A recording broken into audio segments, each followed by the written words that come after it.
Good morning everyone, welcome to economic times daily analysis and explanation series. आज है 16 November and day है Tuesday.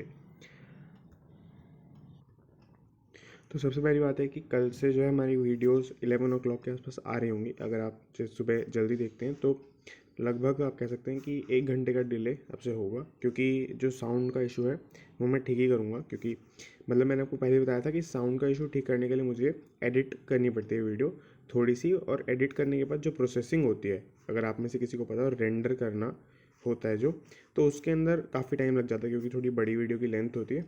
तो उसी वजह से जो है कल से मैं वो ठीक कर दूँगा। अभी तक मैं इसलिए नहीं कर रहा था क्योंकि वही टाइम का इशू था, बट अब उससे कोई दिक्कत नहीं है। 11 ओ क्लॉक के आसपास वीडियोस आ रही होंगी। तो स्टार्ट करते हैं फर्स्ट न्यूज़ से।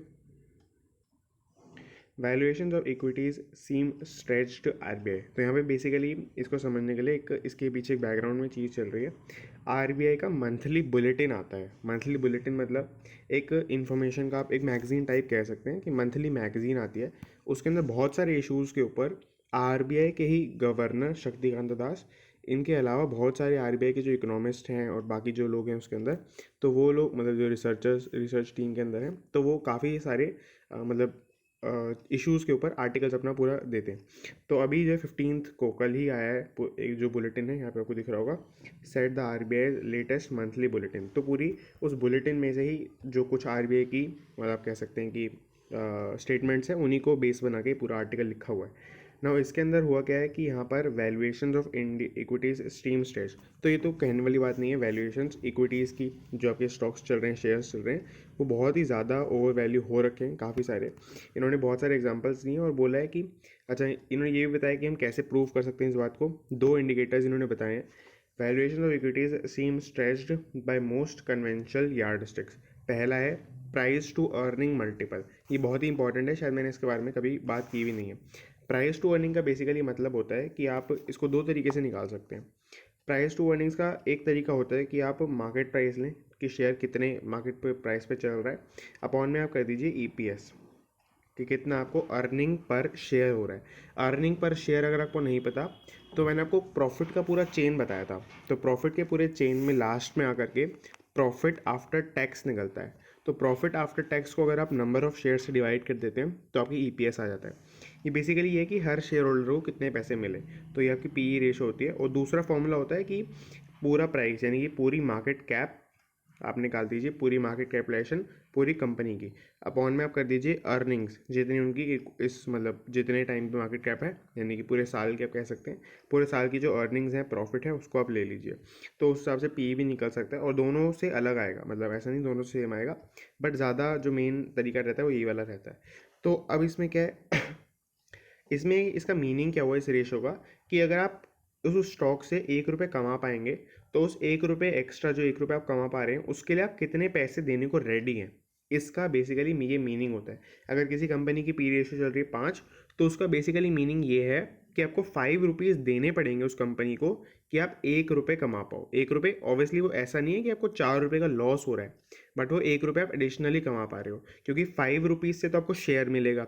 शेयर की वैल्यू अपने आप बढ़ती घटती रहेगी, 6 भी हो सकती है, 4 भी हो सकती है, बट ये जो 1 रुपी है ये आपको डिविडेंड की फॉर्म में या किसी भी और फॉर्म में मिल सकता है। मतलब अगर शेयर को स्प्लिट कर दिया गया तो शेयर की वैल्यू, आपके शेयर की वैल्यू बढ़ जाएगी।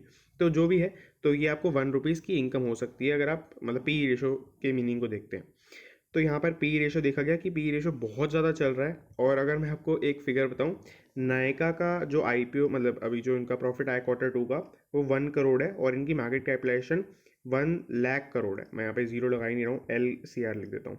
तो इनकी रेशो मतलब जो पी रेशो है 1 लाख चल रही है, तो बहुत ही बड़ी बात है।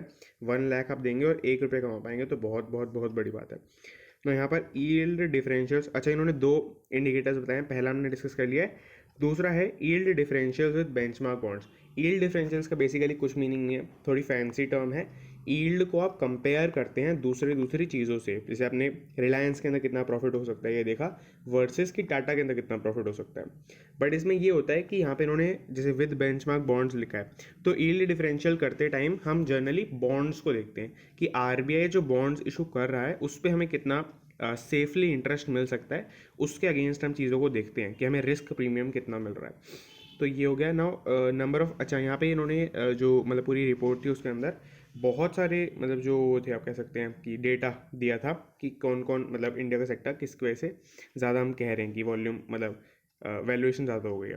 तो यहाँ पर एक डेटा उसके अंदर से ये था कि ग्लोबल फाइनेंशियल सर्विसेज कंपनी, जैसे आपके यहाँ पे एग्जांपल दिए हुए हैं, गोल्डन सैक्स, मॉर्गन स्टैनली, नोमुरा एक्सेट्रा, तो ये सब जो है turning cautious on Indian equities. तो ये भी कॉशियस हो रहे हैं, ऐसा नहीं कि हम ही बोल रहे हैं। और ये काफ़ी लॉजिकल बात भी है, मैंने आपको नायका का एग्जाम्पल दिया ही है। और मैं अगर आपको बाकी बताऊँ तो अभी पेटीएम भी शायद लॉस में ही चल रहा, मतलब नहीं, जोमेटो भी लॉस में ही चल रहा है। तो उसकी तो मार्केट कैपिटलाइजेशन जितनी भी है उसकी तो पी निकल ही नहीं सकती, क्योंकि वो प्रॉफिट में ही नहीं है। तो वही है कि यहाँ पर इसी इंडिकेटर से इन्होंने बताया है यहाँ पर। तो हमने पूरा डिस्कस कर लिया, मैं नोट कर लेता हूँ टाइम स्टैम्प और हम आगे चलते हैं। Now crypto exchange ad spend at 50 crore in WC। तो WC का मीनिंग है यहाँ पर वर्ल्ड कप। तो वर्ल्ड कप का जो T20 का आपको पता ही चल रहा है, तो इसके अंदर से मतलब चल रहा था, आप कह सकते हैं, या चल रहा है। तो उसके अंदर क्रिप्टो एक्सचेंजेस जो है उन्होंने अपने एड एक्सपेंडिचर के ऊपर 50 करोड़ से भी ज़्यादा का एक्सपेंडिचर यहाँ पर किया है। पूरी न्यूज़ के अंदर यही बताया मेनली। और इसके अंदर डोमिनेट किया है इसको कॉइन DCX ने। कॉइन DCX की ऐड आपने ना देखी हो ऐसा नहीं हो सकता। मेरे ख्याल से शायद रणबीर कपूर शायद इनकी ऐड करते हैं, कोई करता है। तो इनकी एड्स वैसे ही बहुत ज़्यादा आती हैं, यूट्यूब के ऊपर भी और बहुत सारे प्लेटफॉर्म के ऊपर आती हैं। अगर आप स्टॉक मार्केट वाला कोर्स कर रहे हैं, वो उससे जो पिकाशो करके ऐप था उसमें भी आते हैं इसमें बहुत सारे एड्स कॉइन DCX के।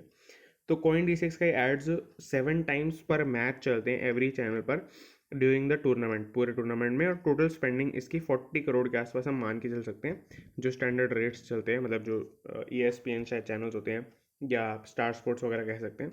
और राइवल जो इनका है कॉइन स्विच, कुबेर, ये दोनों ही मेनली एड्स करते हैं। इनके अलावा भी एक और राइवल है वजीरेक्स, उसका एक्सपेंडिचर बहुत कम होता है। यहाँ पे आप देख सकते हैं 4 to 6 करोड़ ही उसने स्पेंड किए हैं। तो कॉइनस्विच कुबेर ने जो है ये भी बहुत ज़्यादा ऐड करते हैं। यहाँ पे आपको दिख रहा होगा CoinSwitch Kuber focus on star video streaming service Disney plus Hotstar during the world cup. ये बेसिकली ये जो ऐप वाली दोनों सर्विसेज हैं इसके ऊपर अपने ज़्यादा ऐड्स डालते हैं। यहाँ पे अमाउंट नहीं बताया गया। नो, हमने देखा भी था थोड़े टाइम पहले कि गवर्नमेंट जो रेगुलेशन बताना चाह रही है क्रिप्टोज़ के ऊपर, क्रिप्टो एक्सचेंजेस के ऊपर, तो उसके अंदर एक रीज़न ये भी है कि वो बहुत ज़्यादा ऐड करते हैं। और ऐड के अंदर जो जितने रिटर्न्स बताते हैं वो ऊपर के मतलब 4-5 जो मेजर कॉइन्स परफॉर्म कर रहे होते हैं वो बताते हैं। तो यहाँ पे इन्होंने बोला government wants crypto exchanges to be transparent not over promise returns in ads. तो बहुत ही मतलब सही बात है कि ऐसा नहीं करना चाहिए। तो cryptocurrency in play, rules yet to be set, ये वाली बात मैं पढ़ रहा हूँ। और बाकी सेकंड न्यूज़ के अंदर भी यही बताया हुआ है, मैं एक बार नोट कर लेता हूँ। Now here to stay but needs regulation, वही बताया गया है यहाँ पर पूरे के अंदर, कोई इसके अंदर खास बात नहीं है। मैंने ये जो ये बनाया हुआ है मैं आपको बताता हूँ इसका।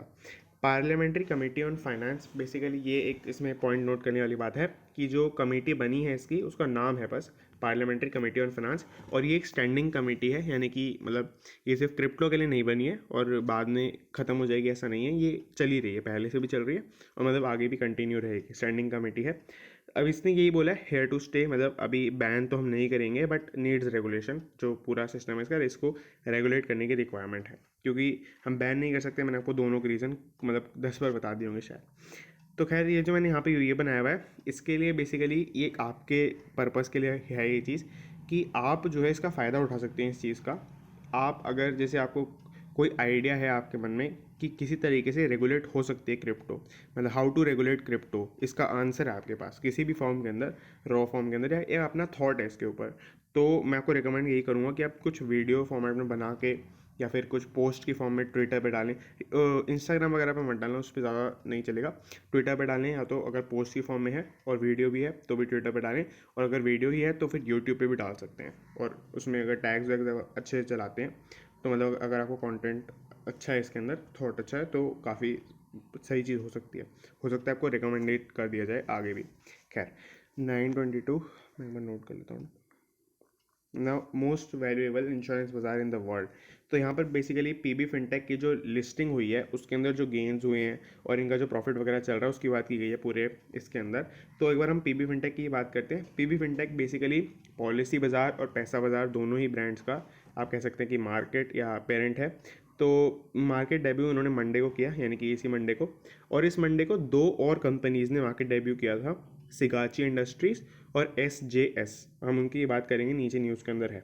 तो इनका स्टॉक मंडे को जब ओपन हुआ कल ही तो क्लोज हुआ 1200 रुपये पर, और मैंने आपको शायद बताया था 1025 इनका लोएस्ट प्राइस था एंड 1100 के आसपास इनका हाईएस्ट प्राइस था जो पर शेयर का, मतलब लिस्टिंग गेंस हो रहे हैं यहाँ पर, बट इतने भी ज़्यादा नहीं हो रहे, मतलब डिसेंट अमाउंट ऑफ हो रहे हैं।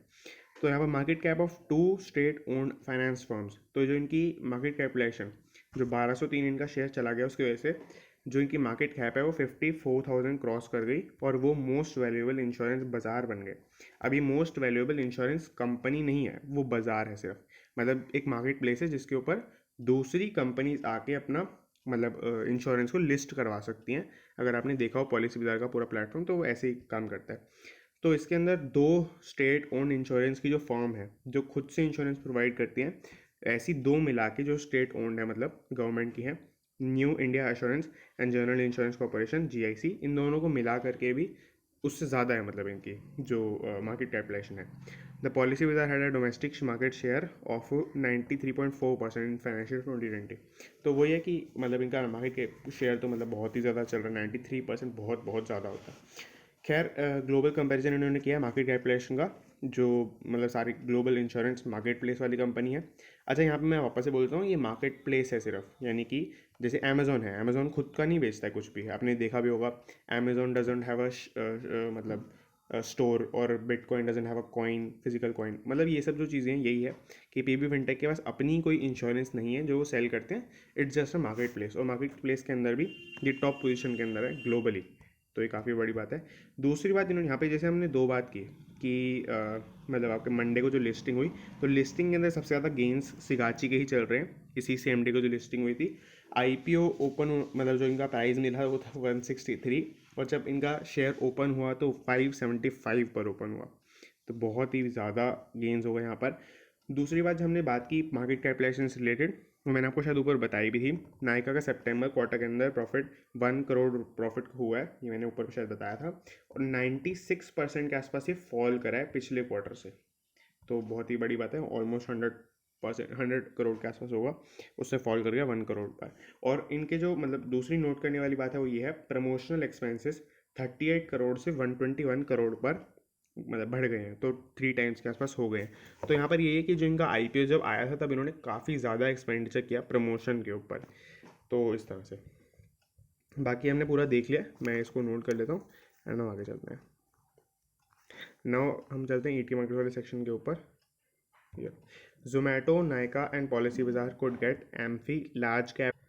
नाउ इसमें बेसिकली ये है कि एम्फी, आपको 2-3 बातें समझनी पड़ेंगी इसके अंदर। एम्फी जो है association of mutual funds of India, तो ये जो एम्फी है ये बेसिकली म्यूचुअल फंड्स का एक तरीके से आप रेगुलेटर कह सकते हैं सबसे बड़ा। तो ये क्या है, ये रिक्लासिफिकेशन की अपनी एक लिस्ट पूरी लॉन्च करता है हर 6 महीने में। किस चीज़ की रिक्लासिफिकेशन? मार्केट कैपिटलाइजेशन की। मार्केट कैपिटलाइजेशन मतलब एक ऐसी वैल्यू जिस पे आप पूरी कंपनी को खरीद सकते हैं। तो मतलब ये कहने वाली बात होती है, इसका बेसिक फॉर्मूला होता है कि number of shares outstanding into जितना अभी शेयर प्राइस चल रहा है। जनरली जो लिस्टेड कंपनी है उसके लिए यही फॉर्मूला चलता है। तो मार्केट कैपिटलाइजेशन की एक ऐसे हम देखते हैं इसको कि लार्ज कैप कौन सी कंपनी है, यानी कि उसकी जो कैपिटलाइजेशन है वो एक नंबर से ऊपर होनी चाहिए, एक समथिंग, मतलब जैसे अभी के लिए 37,000 समथिंग चल रहा है, तो उससे ऊपर जो है कंपनीज चल रही है मार्केट कैपिटलाइजेशन के अंदर, तो वो लार्ज कैप के अंदर आएंगी। फिर ऐसे मिड कैप होता है, ऐसे स्मॉल कैप होता है, और बाकी तो मतलब वो एम्फी की टर्म्स नहीं है, बट माइक्रो कैप और माइक्रो स्मॉल कैप मतलब काफ़ी सारी और होती हैं इसके अंदर ना। एम्फी जो है हर 6 महीने में इसको रिक्लासीफाई करता है, हर नई लिमिट्स को लॉन्च करता है जनवरी में और फिर जुलाई में। तो अभी जो जनवरी की जो नहीं सॉरी जुलाई की इस बार आई थी 2021 के अंदर, तो उसके अकॉर्डिंगली जो रिक्लासिफिकेशन हुआ उसके अंदर क्या क्या लिमिट्स थी वो मैं एक बार लिख देता हूँ यहाँ पर। लार्ज कैप के लिए वो लिमिट बनी थी 37,700 करोड़ प्लस, ये सब करोड़ के अंदर ही चलता है तो करोड़ प्लस। मिड कैप के अंदर जो लिमिट बनी थी वो थी 11,800 करोड़ प्लस, 800 करोड़ प्लस। और स्मॉल कैप की लिमिट मुझे नहीं मिली थी यहाँ पर, अगर स्मॉल कैप की लिमिट आपको कहीं भी मिलती है तो आप बता दीजिएगा। और मतलब जो एम्फी की वेबसाइट है अपनी उसके ऊपर नहीं है, जुलाई 2021 का नोटिफिकेशन है उसके अंदर नहीं दिया हुआ है स्मॉल कैप का। तो मुझे जितना लगता है कि उन्होंने स्मॉल कैप की इस बार नहीं निकाली है, मतलब नहीं चेंज किया, पहले वाली ही चल रही है।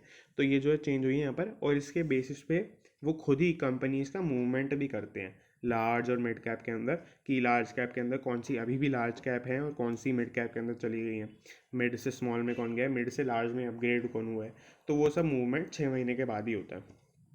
अब यहाँ पे इससे फ़र्क क्या पड़ता है, इससे फ़र्क ये पड़ता है कि एमफी का एक और रूल है कि अगर आपका जैसे कोई फंड है, आप फंड मैनेजर है और वो रजिस्टर्ड फंड है, मतलब प्रॉपर फंड है, जैसे मान लेते हैं आईसीआईसीआई का कोई फंड है, तो उस फंड के अंदर अगर कोई कंपनी है तो उस कंपनी के अंदर एट मैक्स आप 10% डाल सकते हैं अपनी होल्डिंग का।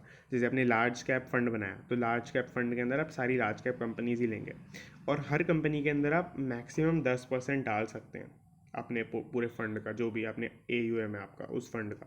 तो इस तरीके से फ़र्क पड़ता है, इस वजह से जो मैंने 10% रूल यहाँ पे लिखा है। बाकी आप देखेंगे अब जो न्यूज़ के अंदर है वो ये है कि जो जोमेटो, नायका और पॉलिसी बाज़ार है उनको लार्ज कैप का टैग मिल सकता है, क्योंकि वो मतलब ऑब्वियसली इस वैल्यूएशन से ऊपर है ना। जोमेटो, नायका की तो मतलब नायका की अगर बात करें तो 1 लाख करोड़ से ऊपर चली गई है, तो वो उसमें है ना। यहाँ पर माइंट्री मतलब जो इनके अलावा जो 10 स्टॉक्स हैं टोटल, वो इस कैटेगरी के अंदर आते हैं जिनको लार्ज कैप का टैग जो अभी जनवरी में 2022 के अंदर जो मतलब आप कह सकते हैं कि रीक्लासिफिकेशन होगा उसके अंदर मिल सकता है। तो उसके अंदर है माइंट्री, SRF, Mphasis, IRCTC, Godrej properties, Tata power and PI industries, ये भी है। तो यहाँ पे बाकी देख सकते हैं। और इसके अलावा जो भी मतलब अगर 10 कंपनीज मिड कैप से स्मॉल कैप, मतलब अभी तो लिस्टेड ही हुई हैं ये, तो मिड कैप आप मान सकते हैं मिड कैप से लार्ज कैप में जाती हैं, तो मतलब 8-9 कंपनीज कम से कम लार्ज कैप से मिड कैप में भी आनी चाहिए ताकि स्टेबिलिटी मेंटेन रहे। तो ऐसी जो है कंपनी यहाँ पे वो भी दी हुई हैं, येस बैंक, हनीवेल ऑटोमेशन वगैरह वगैरह आप देख सकते हैं। और लास्ट में NMDC तक may be move from large cap to mid cap stock category, तो इसको आप देख सकते हैं। बाकी AMFI announces reclassification of share categories twice a year. The next revamp will be announced in the first week of January. तो ये हमने यहाँ पर देख लिया पूरा। तो बाकी आपको समझ में आ गया होगा ये। अगर आपको इसके अंदर कोई भी डाउट है, क्योंकि इसमें थोड़ा समझाने वाला पार्ट ज़्यादा था, तो आप नीचे कमेंट कर सकते हैं।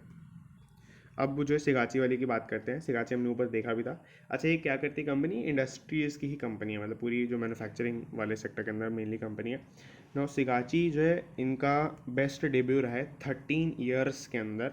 इनसे पहले एक और IPO था जो 2007 के अंदर चल रहा था, उसने मतलब उसका नाम जो कंपनी है वो है बर्नपुर सीमेंट करके। तो उनके IPO में 286% के गेंस हुए थे। और मतलब रीज़न मेन यही था कि उनका जो इशू साइज़ था वो बहुत ही छोटा था, 26 करोड़ का सिर्फ इशू साइज़ था, जो कि मतलब आज के टाइम के अकॉर्डिंगली बहुत ही छोटा लगता है।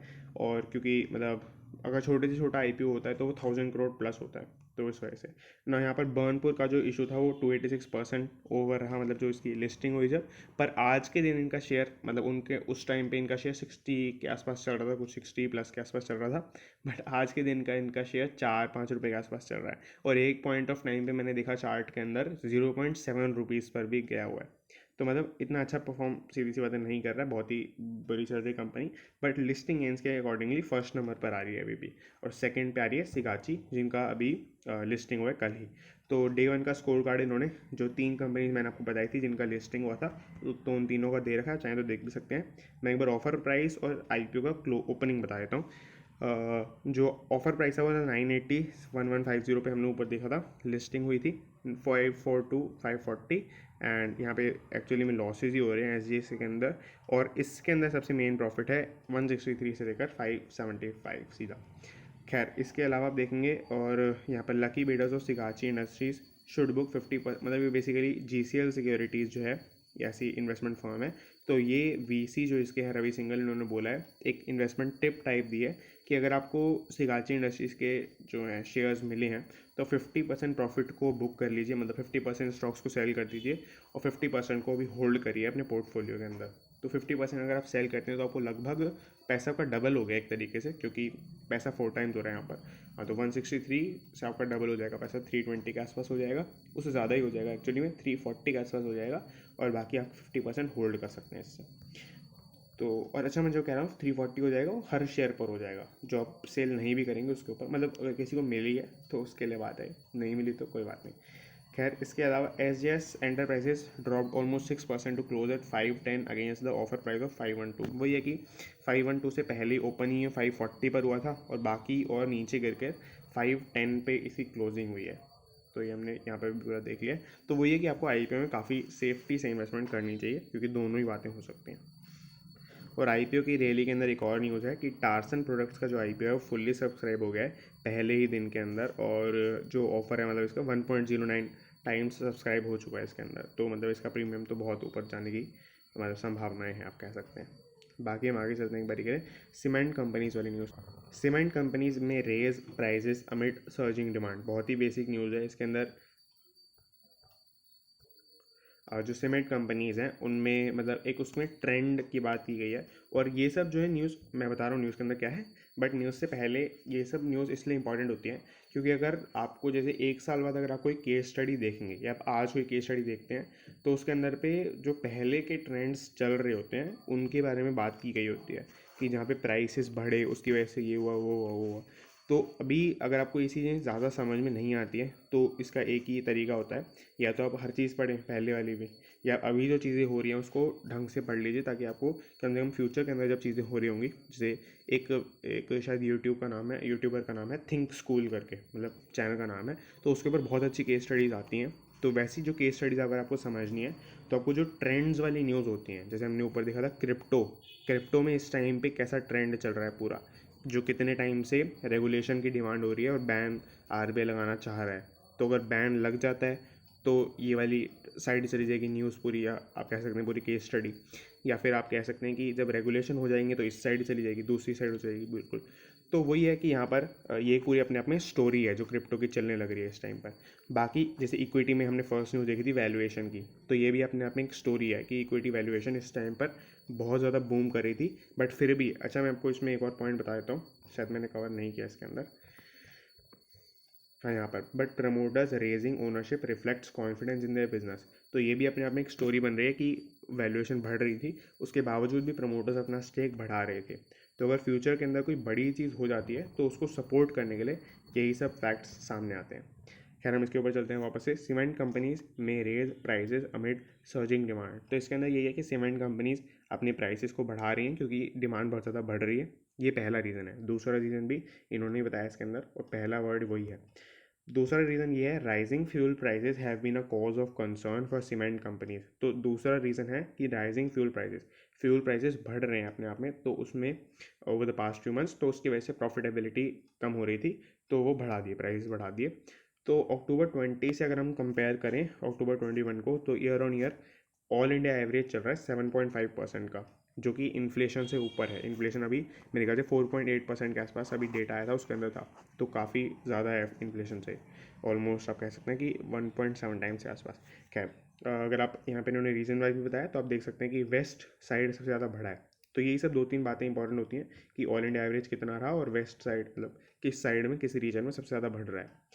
खैर फ्यूल कंपनीज, अगर आपको नहीं पता कि फ्यूल प्राइसेस किस लिए मतलब फ्यूल किस लिए रिक्वायर्ड होता है सीमेंट इंडस्ट्री के अंदर, तो बेसिकली स्मेल्टिंग के लिए आपके जो स्टोन से सीमेंट बनता है उसमें उसको पिघलाने के लिए फ्यूल की ही किसी ना किसी फॉर्म में रिक्वायरमेंट होगी। तो fuel expenses constitute 15 to 35% of the total expenses of cement companies. यानी कि वही आप समझ रहे होंगे कि सीमेंट कंपनीज में 15 to 35% जो कॉस्ट लगती है वो फ्यूल की ही लगती है। तो इट्स मतलब आप एवरेज आप ले सकते हैं 25% के आसपास। तो 25% मतलब 1/4 कॉस्ट जिस चीज़ की है, अगर वो 7% से बढ़ जाए तो काफ़ी बड़ा इम्पैक्ट आ जाता है। तो आप 7% अपॉन 4 कर सकते हैं जिसके उससे वो बढ़ रहा है। तो अगर एक्चुअली में आपको कैलकुलेट करना है तो इसमें आप ऐसे कर सकते हैं कि जैसे 25% आप एवरेज ले लीजिए फ्यूल प्राइसेस का। तो फ्यूल प्राइस जिससे बढ़ रहे हैं, जैसे मान लेते हैं 20% से बढ़ रहे हैं, तो 20% जो से बढ़ रहे हैं उसका 25% निकाल लीजिए, यानी कि डिवाइड बाई 4 करके। तो 5% के आसपास इनकी कॉस्ट बढ़नी चाहिए, तो वो 7% के आसपास बढ़ रही है। जो 20% वाली फिगर है वो मतलब मैंने अपने उससे लिए एग्जाम्पल के लिए लिए, तो जो रियल फिगर है उसके हिसाब से आप निकाल सकते हैं कि ये प्राइजेस सही से बढ़ रहे हैं नहीं बढ़ रहे हैं। हम आगे चलते हैं। अभी 20 यहाँ पर 2 airport services providers plan to raise up to 2200 crore. तो यहाँ पे 2 एयरपोर्ट सर्विसेज प्रोवाइडर हैं। एयरपोर्ट पे बहुत सारी सर्विसेज चाहिए होती हैं, जैसे हम 2 अभी देखेंगे तो आपको समझ में आएगा। तो पहली जो कंपनी है और जो सर्विस है वो ये है ड्रीम फोक्स एक कंपनी है, आपको दिख रहा होगा यहाँ पर सॉरी टेक सोल्यूशंस प्रोवाइड करती है लाउंज सर्विसेज के लिए एट एयरपोर्ट्स। मतलब लाउंज सर्विसेज होती हैं कि यहाँ पर पूरे एयरपोर्ट में जो स्टे वाला मैकेनिज्म होता है, पूरा स्टे मतलब वो स्टे नहीं बैठना जैसे, और पूरा जो कैंटीन वगैरह होती है पूरा वो लाउंज में ही आता है पूरा। और दूसरी बात कि टेक सोल्यूशंस कि उसको कैसे मैनेज करेंगे, किस टाइम पे वो ओपन होगा, किसकी शिफ्ट है किसकी नहीं है, और जैसे क्लीनिंग मतलब जो बेंचेस वगैरह वहाँ पे रखे होते हैं, बाकी चीज़ें होती हैं, लाउंज सर्विस आप समझ रहे होंगे, तो उसके अंदर ये पूरा सर्विसेज प्रोवाइडर है उसके टेक सोल्यूशंस का। तो ड्रीम फोक्स ये कंपनी का नाम है, और ये आईपीओ लेके आ रहे हैं अपना 800 to 1000 करोड़ का, मतलब इसके बीच में इनका आईपीओ आ सकता है। दोनों ही कंपनीज का जो एयरपोर्ट सर्विसेज प्रोवाइडर है इनका plan to raise up to 200 crore. दोनों ही आईपीओ ही कंसीडर कर रहे हैं, और दोनों के प्राइसेस हम देखेंगे, मतलब जो मार्केट कैप है, मतलब जितना वो रेज करें वो देखेंगे। जो सेकंड है वो है बीवीजी ग्रुप। ये क्या सर्विस प्रोवाइड कर रहे हैं, ये अपकीप और क्लीनिंग। अपकीप और क्लीनिंग का बेसिकली मतलब है वही साफ़ सफाई करना, वो सब चीज़ें करना एयरपोर्ट के ऊपर पूरा, तो वो मतलब उन सर्विस के अंदर प्रोवाइड करते हैं। और अगर हम अगर आपको मतलब अदानी पोर्ट्स वाली company, special economic zone SEG वाली कंपनी पता हो, तो दोनों ही कंपनी उनसे बात कर रही हैं, और जो बीवीजी ग्रुप है उसका वो हो गया है, मतलब कॉन्ट्रैक्ट उन्होंने कर लिया अदानी ऑपरेटेड मुंबई एयरपोर्ट से। तो उनका आईपीओ कंसीडर कर रहे हैं वो 1000 करोड़ से लेकर 1200 करोड़ के बीच में। और ड्रीम फोक्स जो कंपनी, ये भी उनसे बात कर रहे हैं, which is in talks with the Adani group. तो वो भी अदानी ग्रुप से भी बात कर रहे हैं अपने, मतलब जो वही है उनकी जो टेक्स लाउंज वाली सर्विसेज हैं वो उनको प्रोवाइड करने के लिए अदानी के लिए। तो उसमें ये पूरा चल रहा है यहाँ पर, और बाकी दोनों ही कंपनीज आईपीओ की प्लानिंग कर रहे हैं फ्यूचर के अंदर। तो वही था पूरी न्यूज़ के अंदर, आप बाकी चाहें तो देख सकते हैं। अब इन्होंने क्या किया है कि जो ड्रीम फोक्स की आप कह सकते हैं मैनेजर है या कौन है मुझे एग्जैक्टली नहीं पता, उनका नाम है ये कलत, जो ये कलत है सैड कलत। तो इनसे इन्होंने काफ़ी सारी बात की है, और जो बीवीसी की फाउंडर हैं वो उनसे भी काफ़ी इन्होंने बात की है। तो वो सब इसके अंदर लिया हुआ है, जो ज़्यादा इंपॉर्टेंट खास नहीं, मेन इंपॉर्टेंट जो पहले वाला था वही था। ना आगे चलेंगे, मैं टाइम स्टैम्प नोट करते हुए चलूँगा। Now Macrotex looks to raise 537 million from a share sale to institutional investors. अब इसके अंदर सॉरी, मैक्रोटेक आपको पता ही मतलब पूरी टेक आईटी के अंदर कंपनी है। तो इन्होंने जो है मतलब अभी अपना आईपीओ लेके आए थे, यहाँ पे आपको दिख रहा होगा, ये अपना आईपीओ लेके आए थे अप्रैल के अंदर 486 के पर शेयर, मतलब इनका वो था। और सिंस इट्स लिस्टिंग 164% का यहाँ पर मतलब बढ़ा है इनका शेयर प्राइस। और 6 मंथ्स के अंदर, लास्ट 6 मंथ्स के अंदर 98% बढ़ा है, ऑलमोस्ट डबल हो चुका है मतलब। तो इस वजह से ये मतलब इस वजह से कुछ नहीं है, बस यही इन्होंने एडिशनल बात बता रखी है इस कंपनी के बारे में। मेन बात है वो ये है, कंपनी अब प्लान कर रही है कि वो 537 मिलियन और रेज करेगी शेयर सेलिंग करके, मतलब शेयर को सेल करके, शेयर सेल करके इंस्टीट्यूशनल इन्वेस्टर्स को। तो इसके अंदर कंपनी अपनी 7.5% की इक्विटी डाइल्यूट करेगी। इक्विटी डाइल्यूट करना मतलब अपनी जो टोटल इनकी ओनरशिप है, खुद में इन हाउस ओनरशिप है, यानी कि जो प्रमोटर्स होंगे या जो कंपनी के नाम पे उसके दूसरी कंपनी के शेयर्स होंगे, तो वो उसमें से 7.5% की इक्विटी टोटल डाइल्यूट करेंगे। अब उसे जो फंड आएगा उसका फंड का वैल्यू है टोटल $537 मिलियन। और इसमें जो है इससे क्या करेंगे वो मेन बात है। इससे इन्होंने बोला है कि यहाँ पर 3 काम करेंगे, मैं थोड़ा क्लियर करता हूँ पहले। इस उन्होंने पहला काम ये बोला है, company intends to use the proceeds for capital expenditure. पहला तो कैपेक्स के लिए, केपेक्स के लिए। दूसरा है डीलेवरेजिंग के लिए। डीलेवरेजिंग काफ़ी अच्छा टॉपिक है, ये हम यहाँ पे मैंने नोट भी करा है, एक बार देखेंगे इसको। थर्ड है जनरल कॉर्पोरेट पर्पस। ये जनरली हर मतलब शेयर सेल आईपीओ हर चीज़ के अंदर बताया जाता है जनरल कॉर्पोरेट पर्पसेस। इसका जब बाद में रिजल्ट निकलता है, एक स्टडीज़ होती हैं, तो इसमें ज़्यादातर मतलब रेंट वगैरह के खर्चे जो मेनली ओवरहेड कॉस्ट होती हैं उनके अंदर दिया जाता है, स्टैंडर्ड ओवरहेड कॉस्ट होती है। दूसरी बात कि जो वो कॉस्ट होती है जैसे सैलरी होगी, प्रमोटर की सैलरी, बाकी एम्प्लॉयज़ की सैलरी, वो सब इसके अंदर से जाता है। तो केपेक्स आप समझ रहे होंगे, केपेक्स मतलब वो जैसे बड़े खर्चे, जैसे मतलब प्लांट लेना है, तो वो ऐसे खर्चे जो होते हैं वो इसके अंदर से होंगे। जो दूसरा है डी लेवरेजिंग, वो समझते हैं। तो लेवरेज करने का मीनिंग होता है डेट को बढ़ाना, और डी लेवरेज ऑब्वियसली बात है कि डेट को कम करना। तो डेट बढ़ाने से लेवरेज, मतलब ये एक पार्ट है लेवरेज करने का। डेट बढ़ाने से शेयर होल्डर्स को फ़ायदा होना चाहिए, ऐसे डेट बढ़ाना। डेट हमने बढ़ाया, उससे क्या होगा कि हमारा इंटरेस्ट का एक्सपेंस बढ़ जाएगा, इंटरेस्ट का एक्सपेंस बढ़ जाएगा। और इससे क्या होगा कि हमारा नेट टैक्सेबल इनकम जो है वो कम हो जाएगी। तो अब क्या होता है कि जैसे हमने पहले जितनी हमारी इनकम हो रही थी, हमारे 100 रुपीज़ हो रही थी, तो उसके अंदर जो हम इंटरेस्ट काट के मतलब 100 बन रहे थे, या फिर ऐसा कर लेते हैं, इंटरेस्ट 100 में से कटवाते हैं, तो 10 यहाँ से मान लेते हैं इंटरेस्ट हो गया, और इससे अभी जो नीचे बना यानी कि प्रॉफिट आफ्टर इंटरेस्ट, इसको मान लेते हैं कि हर चीज़ के बाद ये प्रॉफिट बन रहा है 90 रुपीज़, और अगर इसमें बाकी कोई चीज़ होगी तो वो भी अपने आप माइनस हो जाएगी। तो 90 रुपीज़ का जो प्रॉफिट बना आफ्टर हर चीज़ के बाद, तो अब इसके ऊपर टैक्स लगेगा। मान लेते हैं कंपनीज के ऊपर जैसे जनरली 30% के आसपास टैक्स लगता है, तो 30% अगर हम इसका निकालेंगे तो 27 रुपीज़ टैक्सेस लग जाएंगे। तो अब इससे क्या हुआ कि जो बेनिफिट इक्विटी शेयर होल्डर्स को मिला वो इतने 27 रुपये से कम हो गया, तो ये मेरे ख्याल से 63 बनेगा, 63 के आसपास इक्विटी शेयर होल्डर्स को प्रॉफिट हो गया एक तरीके से। तो अब क्या होगा, अब यहाँ पर इंटरेस्ट बढ़ेगा, यानी कि 100 रुपीज़ हुए, 100 रुपीज़ से मान लेते हैं मतलब जो 10 रुपीज़ इंटरेस्ट की कॉस्ट थी, अगर डेट बढ़ेगा तो इंटरेस्ट भी बढ़ेगा, तो इंटरेस्ट मान लेते हैं बढ़कर 30 रुपये हो गया। 30 रुपये हुआ, यहाँ पे 70 रुपीज़ हुआ, 70 रुपीज़ के ऊपर कितना टैक्स लगेगा, 21 रुपीज़। तो ये यहाँ पर इसको माइनस करके हम अगर कर देते हैं तो कितना आ जाएगा, 59, नहीं सॉरी 49 आ जाएगा, 49 रुपीज़ आ जाएगा। तो अब इसमें क्या हुआ, यहाँ पर इनको 21 यानी कि 6 रुपीज़ का यहाँ पर प्रॉफिट हो रहा है एक तरीके से, बट यहाँ पर 20 रुपीज़ का लॉस हो रहा है। तो यहाँ पर इसमें इस जो ये पूरा स्टेटमेंट बना, इससे इक्विटी शेयर होल्डर्स को लॉस हो रहा है एक तरीके से। तो ऐसा नहीं करना है, ये तो मैंने हाइपोथेटिकल एग्जांपल लिया इसलिए लॉस निकल गया। मैं अगर एग्जांपल बना के ढंग से देता तो प्रॉफिट भी आराम से निकल सकता है। अगर किसी ने पढ़ा हो तो 12th क्लास के अंदर एक पूरा चैप्टर है इसका, शायद 10th चैप्टर है बिजनेस स्टडीज़ के अंदर, तो उसके अंदर तो ये पूरा बताते ही हैं। तो ये डीलेवरेज करना हो गया कि आप डेट को कम करिए, उससे मतलब इक्विटी शेयर होल्डर्स को प्रॉफिट हो एक तरीके से। तो ये दोनों ही फॉर्म होती हैं, डीलेवरेज और लेवरेज। ना यहाँ पर यही बोला है, और इसके बाद जो अभिषेक लोधा हैं, इनके एमडी और सीईओ हैं ग्रुप के, तो उन्होंने ये बोला है कि company aims to be debt free over the next 3 years. Next 3 years के अंदर डेट फ्री ही होने की बात कर रहे हैं पूरी की पूरी। अभी भी ये रेज इसीलिए कर रहे हैं ताकि लेवरेज कर सकें, मतलब सॉरी डीलेवरेज कर सकें, और मतलब लेवरेज डीलेवरेज करके उस एक्सटेंट तक जाना चाहते हैं कि डेट फ्री कंपनी बन सके। तो वही डेट फ्री कंपनी जनरली अच्छी मानी जाती है क्योंकि उनको ओवरहेड उनकी कॉस्ट फिक्स्ड कॉस्ट कम होती है। खैर ये हमने पूरा कवर कर लिया। अगर आपको इसके अंदर कोई भी डाउट हो तो आप नीचे कमेंट कर सकते हैं। बाकी हमने थोड़े दिनों से कल से ही हमने ये वाला स्टार्ट करना, मतलब कवर करना, जो स्मार्ट इन्वेस्टिंग का पेज है, तो हम इसको भी स्टार्ट करते हैं।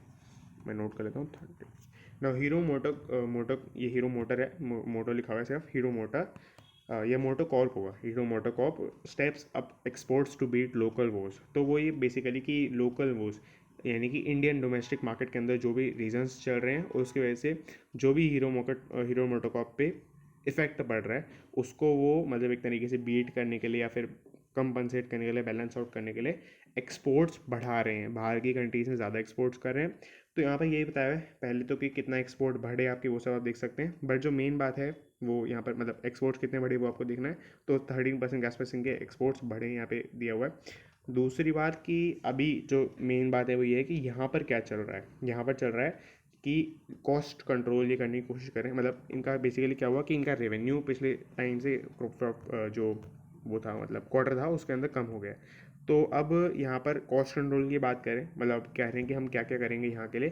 कॉस्ट कंट्रोल करेंगे, कैलिब्रेटेड प्राइस इंक्रीज, मतलब जो प्राइस हमें इंक्रीज होकर चीज़ें मिल रही हैं, जैसे हमने चिप्स विप्स देखा था, खैर उससे ज़्यादा यहाँ पे फ़र्क नहीं पड़ेगा क्योंकि बाइक सेगमेंट है पूरा, बट फिर भी जो भी इक्विपमेंट इसके लिए चाहिए वो भी उसकी प्राइस जो कॉस्ट बढ़ रही है वो हम आगे पास ऑन करने की कोशिश करेंगे कस्टमर को। तो ये हो गया। थर्ड है increasing high margin spare parts distribution. तो ऑटोमोबाइल सेक्टर के अंदर जितना इम्पोर्टेंट होता है और कम प्रॉफिटेबल होता है मेन जो बाइक्स का या कार्स का सेल होना, उतना ही ज़्यादा प्रॉफिटेबल होता है स्पेयर पार्ट्स का सेल होना। स्पेयर पार्ट्स का सेल होना बहुत ज़्यादा प्रॉफिटेबल होता है ऑटोमोबाइल सेक्टर के अंदर। इसीलिए हर शोरूम पर जनरली स्पेयर पार्ट्स का आपको सामान मिल जाएगा, इसीलिए मिलता है क्योंकि वो प्रॉफिटेबल है। तो यहाँ पर स्पेयर पार्ट्स के डिस्ट्रीब्यूशन जो हाई मार्जिन है और भी ज़्यादा हाई मार्जिन है उनको बढ़ा रहे हैं ताकि प्रॉफिट ओवरऑल बढ़ सके। और बाकी इन्होंने एक जो फोकस किया वो ये किया है एक्सपोर्ट्स कर रहे हैं प्रीमियम सेगमेंट बाइक्स का। तो इससे मतलब इंडियन मार्केट पे इम्पैक्ट पड़ेगा कि इनकी सेल्स का वॉल्यूम बढ़ जाएगा, तो उस वजह से काफ़ी प्रॉफिट हो सकता है। बाकी प्रीमियम सेगमेंट की डिमांड तो जहाँ पे होगी वो वहाँ पे सेल करेंगे ही करेंगे। तो ये इस तरीके से लिखा है पूरा। तो हमने पूरा देख लिया। अगर आपको इसमें कोई भी डाउट हो तो आप नीचे कमेंट कर सकते हैं। अच्छा जब मैं बीच में चुप हो जाता हूँ तो मैं एक्चुअली में नोट कर रहा हूँ द टाइम स्टैम्प ताकि मैं आपको वो चैप्टर्स प्रोवाइड कर सकूँ। खैर interoperable app brings big gains for ICICI in just 9 month. Basically इसके बैकग्राउंड में ये चीज़ चल रही है कि ICICI बैंक का एक अपना ऐप आया था आई मोबाइल पे। ये पेमेंट बेस्ड पूरा ऐप है, बट इसके अंदर ही इन्होंने, अगर आप मतलब डाउनलोड करके देखेंगे, मैंने भी किया था डाउनलोड, तो अगर आप डाउनलोड करके देखेंगे तो इसके अंदर इन्होंने इंकॉर्पोरेट कर रखा है एक फ़ीचर जिसके अंदर ये क्या कर रहे हैं, कस्टमर लोकेशन मतलब सॉरी ये प्रोवाइड कर रहे हैं चीज़ें, जैसे कि आप उसके अंदर से आप सीधा इंश्योरेंस ले सकते हैं अपने पे आपके मतलब जो पेमेंट बैंक है, वॉलेट के अंदर आप जो वॉलेट होता है उसके अंदर आपके पैसे पड़े हैं, तो आपको बैंक से कनेक्ट होने कुछ नहीं करना, आप वॉलेट से ही सीधा इंश्योरेंस ले सकते हैं। आपको बैंक की डिटेल्स डालनी पड़ेंगी उसके अंदर, बट उससे पैसे नहीं कटेंगे, पैन वैन डालना पड़ेगा, बट आप सीधा उससे ले सकते हैं। तो इस तरीके से दूसरी बात कि क्रेडिट कार्ड आप सीधा वहीं से ले सकते हैं, बस आपके बैंक को आपको लिंक करना है, आपके बैंक पे कुछ इफेक्ट नहीं पड़ रहा। ICICI का आपका वो भी नहीं है, मान लेते हैं वो भी नहीं, UPI भी नहीं है ICICI पे, तो भी आप ICICI का क्रेडिट कार्ड ले सकते हैं ICICI का। सो इस तरीके से 2-3 चीज़ें उन्होंने प्रोवाइड करी आई मोबाइल पे के थ्रू, इनकॉर्पोरेट करके वहीं पर। और इनके सबसे पहली बात तो 4.5 मिलियन डाउनलोड्स हुए इस ऐप के, और मतलब रनिंग है, अभी भी चल रहे हैं इन जस्ट 9 मंथ्स। बाकी इनमें से 10% लोग सक्सेसफुली लोन ले पाए, या फिर डिपॉजिट उन्होंने कराई। तो ये काफ़ी बड़ी फिगर होती है, ऑलमोस्ट 4.5 मिलियन का मतलब हो गया 45 लाख। 4.5 लाख के आसपास जो लोग हैं वो इसको करवा पाए, मतलब इन्होंने किया बेसिकली। तो ये यहाँ पे देख लें जस्ट 9 मंथ्स। तो आगे चलते हुए हैज़ मतलब इसने जो अभी में he has given a bank lot of information suggest customer location. इन्होंने मतलब बहुत ज़्यादा डेटा दे दिया कस्टमर के बारे में, जैसे कि कंज्यूमर की लोकेशन क्या चल रही है, डिवाइस यूज कौन सा डिवाइस यूज़ करते हैं, and the banks they bank with. तो वही है, मैंने आपको बताया था बैंक्स को आपको लिंक करना पड़ेगा। उसकी वजह से ICICI के पास ये इन्फॉर्मेशन चली गई कि कितने मतलब जैसे जो बंदा क्या क्या करता है जनरली, अगर कोई ऑफिस वाला एम्प्लॉयर है, मतलब ऑफिस का एम्प्लॉई है, तो वो किस बैंक का बैंक अकाउंट होल्ड करता है, क्यों करता है, तो वो सब जो डेटा है वो इनवैल्यूएबल है अपने आप में। दूसरी बात, as we get more and more data we can offer multiple products to these customer. वो ये कि मल्टीपल कस्टमाइज्ड प्रोडक्ट्स ऑफर कर सकते हैं। फॉर एग्जाम्पल भी इन्होंने दिया है, बहुत अच्छे आर्टिकल्स होते हैं इकोनॉमिक टाइम्स के, तो काफ़ी जैसे एग्जांपल भी यहाँ पे ही है, offering a credit card to people who have newly join the workforce. तो ये एक तरीके से पोटेंशियल मार्केट है इसकी, कि जिन लोगों ने नया नया जॉब स्टार्ट किया, नई नई जॉब स्टार्ट किया है, उनको वो क्रेडिट कार्ड प्रोवाइड करेंगे। तो काफ़ी अच्छा हो गया यहाँ पर। जब आप साइन अप करेंगे उसके अंदर तो आपको भरना पड़ेगा आपकी डिटेल्स, वर्क डिटेल्स वगैरह, तो अब उनको पता चल जाएगा कि इन्होंने अभी ज्वाइन किया है, तो इनके पास पैसे आ रहे हैं तो इनको अभी स्पेंड करने का मन कर रहा होगा। तो क्रेडिट कार्ड पे जो ऑफर चलते हैं तो वो भी इस ऐप के ऊपर वो शो करने लग जाएंगे, तो उससे भी बहुत सारे लोग ट्रिगर हो जाएंगे एक तरीके से। तो ये हमने पूरा देख लिया। यहाँ पर GN Vajpayee led IBBI panel calls for uniform IBC framework. तो बहुत ही बेसिक बात है, बट थोड़ा समझने वाली बात है क्योंकि लॉ मतलब है इसके अंदर। तो GN वाजपेयी जो है ये आपके बेसिकली सेबी के फॉर्मर चेयरमैन है, एक्स चेयरमैन है। तो अच्छा, एक्स चेयरमैन कहीं कहीं एग्जीक्यूटिव चेयरमैन की भी शॉर्ट फॉर्म होती है, तो मतलब उसको आपको देख लेना चाहिए कि कई जगह वो चीज़ होती है यहाँ पर इसका।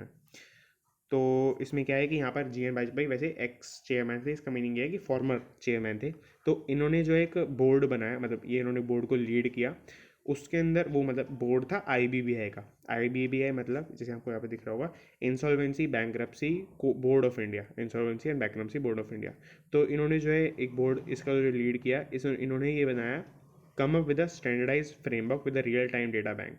तो जो IBBI है वो बेसिकली सारे बैंक्रप्सीज को देखता है कि कैसे बैंक्रप्सी पूरा प्रोसीजर वहीं पे चलता है। तो ये बेसिकली चाह रहे थे कि जो पूरा प्रोसीजर चलता है उसको स्टैंडर्डाइज कर दिया जाए, और रियल टाइम डेटा हो यहाँ पर, जो मतलब जो कंपनी के एसेट्स चल रहे हैं, किसने सेल किया, कितनी बिल्डिंग लगी, ये सब लगी।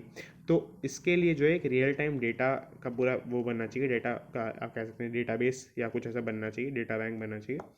तो अब ये जो पूरी IBC की वो होती है, इसके अंदर जो रूल्स लिखे हुए हैं वो IBC है, मतलब IBBI के अंदर जो रूल्स लिखे हुए हैं मतलब बैंक्रप्सी के पूरे प्रोसेस के लिए, वो IBC के अंदर लिखे हुए हैं। IBC मतलब इंसॉल्वेंसी एंड बैंक्रप्सी कोड। तो इसके अंदर पूरा लिखा हुआ है। तो यहाँ पर यही बोल रहे हैं IBBI का जो पैनल है कि एक यूनिफॉर्म IBC हमें लेके आनी चाहिए, वही प्रोसेस का नाम रख दिया IBC, तो उस हिसाब से तो स्टैंडर्डाइज एक प्रोसेस लानी चाहिए इनको, और उसके अंदर डेटा बैंक का इन्होंने एक मतलब बोला है कि ये होना चाहिए। दूसरी बात, इन्होंने एक और यहाँ पे आप देखेंगे बोला हुआ है, फ्रेमवर्क इनको चाहिए एक रियल टाइम डेटा का, कि वही है कि कितने लोगों ने कितनी बिडिंग लगाई उनके एसेट्स के ऊपर, कितने बिक गए, कितने बचे हैं, सॉरी वो सब चीज़ें इन्होंने बोली। खैर इस मेंबर मतलब इस कमेटी के अंदर और भी बहुत सारे लोग थे, वो आपको यहाँ पे पूरे दिख जाएंगे, ये मैं अभी रीड नहीं कर रहा हूँ इसके अंदर। Now the group also recommended a national dashboard for insolvency data by using the existing data sources to extent possible. वही है कि यहाँ पर अभी जो डेटा जितना भी है उसको भी हमें एक बार बना लेना चाहिए, नेशनल एक डेटाबेस बना लेना चाहिए डैशबोर्ड। उसका डैशबोर्ड के अंदर बेसिकली वो और पब्लिकली अवेलेबल कर दिया जाएगा शायद, या फिर कम से कम जो मेजर बैंक्स हैं जैसे आरबीआई वगैरह है तो उनके लिए कम से कम अवेलेबल कर दिया जाएगा, तो उस तरीके से हो सकता है। Now a parliamentary standing committee has suggested changes to the code in August. तो बेसिकली एक पार्लियामेंट्री की स्टैंडिंग कमेटी थी एक पार्लियामेंट की, तो उन्होंने जो है अगस्त के अंदर चेंजेस बताए थे जब डीएचएफएल वाले केसेस चल रहे थे, तो तब से ही चेंजेस की डिमांड थी एक तरीके से, और अभी सप्लाई आ रही है, मतलब अभी से काम शुरू हुआ है यहाँ पर। तो ये हमने पूरा देख लिया, आई होप आपको समझ में आ रही होंगी चीज़ें। आगे चलते हैं, लास्ट न्यूज़ है हमारी, डोंट लेट, अच्छा मैं एक बार नोट करता हूँ, don't let Info Edge become a Zomato ETF। इसके अंदर क्या हुआ है, बेसिकली इन्फो एज एक कंपनी है, उसने बहुत सारी मतलब ऐसी कंपनीज़ के अंदर इंडिया के स्टार्टअप्स के अंदर इन्वेस्टमेंट कर रखी है। जोमेटो उसमें से एक है, आपके एक और जो अभी IPO आया था पॉलिसी बाजार, वो भी एक है। उन्होंने IPO से पहले शायद 15% होल्डिंग थी उसकी, IPO के बाद कितनी है वो मुझे एग्जैक्टली नहीं याद, मतलब कितना उन्होंने सेल किया है वो मुझे नहीं पता।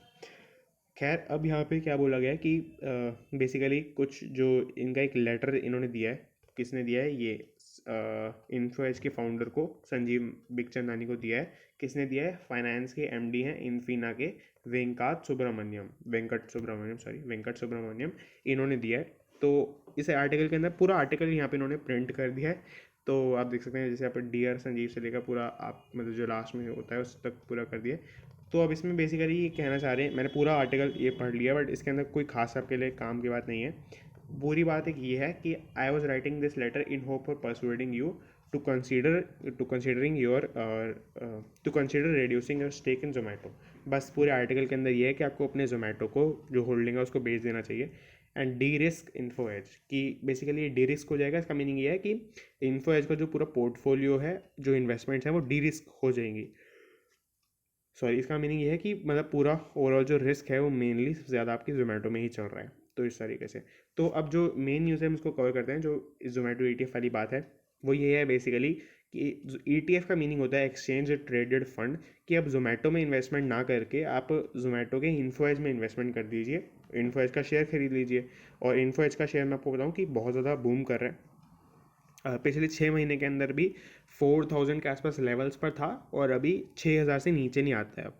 तो इतना बड़ा गेन हो गया, ऑलमोस्ट 1.5x हो गया। तो सॉरी मतलब 0.5x के गेन हो गए, बट 1.5x वैल्यू हो गई शेयर की। और पिछले एक वीक के अंदर अंदर भी बहुत ज़्यादा बढ़ा है। सॉरी 6000 मेरे ख्याल से 170 था और 338 के आसपास पहुंच चुका है। तो 170 मतलब उसका रुपीज़ का इंक्रीज़ आ गया इसके अंदर। तो बाकी आप देखेंगे इसके अंदर यही है पूरी न्यूज़ के अंदर, कि आप जोमेटो को का ETF ना बनने दीजिए इन्फो एज को। ये इकोनॉमिक टाइम्स ने हेडलाइन ऐड की है। उसके अलावा पूरे मतलब जो आर्टिकल है इसके अंदर जो लेटर था वही पूरा का पूरा प्रिंट किया हुआ है। तो बाकी इसके अंदर कोई मतलब किसी कॉन्सेप्ट वाली बात नहीं है, मैंने आपको जो मेन था वो बता दिया पूरा। और आप टेलीग्राम को ज्वाइन कर सकते हैं, नीचे आपको उसका लिंक मिल जाएगा, उसके अंदर मतलब ये जो PDF होती है वो आपको मिल जाती है पूरी, तो उसको ज्वाइन कर सकते हैं। बाकी थैंक्स फॉर वॉचिंग।